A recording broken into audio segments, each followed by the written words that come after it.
Russia is ramping up attacks on Ukraine just a day after launching its largest drone attack since the start of the war. Russia targeted Kyiv overnight with hundreds of drones and missiles. Now Ukraine's President Vladimir Zelensky is calling the attacks pure terrorism. I want to bring in ABC's Patrick Reevell for more on that. Patrick, how damaging were these Russian strikes, and what do they tell you about Russia's military capabilities?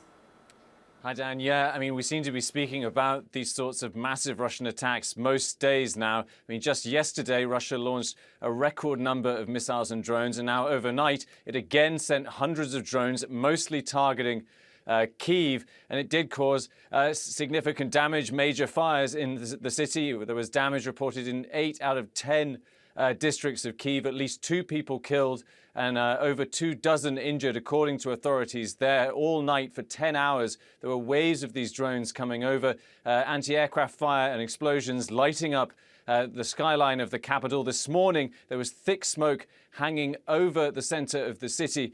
And we should say, this is not just more of the same. What we are seeing right now is that Russia has dramatically increased its bombing of Ukrainian cities. We're seeing now, in the past 10 days, there have been 3 of the largest strikes of the war. And in the past, Russia could only mount these strikes every few weeks, but now we're seeing them almost every few days. And that's because Russia has been able to massively increase its production of these drones that it is now using to attack Ukraine. And so this is becoming a terrifying and frightening new reality in Ukraine. It's also becoming far more deadly for civilians. The UN has a report out today, Diane, that says that June was saw the largest number of civilian casualties in Ukraine in the past 3 years.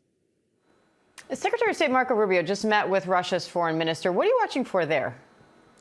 Yeah, Dan, as you say, the Secretary of State Marco Rubio just met with Russia's Foreign Minister Lavrov on the sidelines of a summit in Malaysia. And this meeting obviously comes at a moment where we've seen President Trump appear to be running out of patience with Vladimir Putin over negotiations to try to end the war. Now, Marco Rubio said that he shared President Trump's frustration and disappointment with how Russia has been behaving in those negotiations. He said that Lavrov had proposed some new ideas that he was now going to take back to Washington, but he downplayed how likely they were to move the needle. I think he also brought up this bill that is currently being pushed by both parties in the Senate to impose new sanctions on Russia, and that President Trump has hinted he might be more open to. Marco Rubio would not say whether now the time had come for that. If that were to happen, that would signal a major shift in how President Trump is trying to end this war, Diane.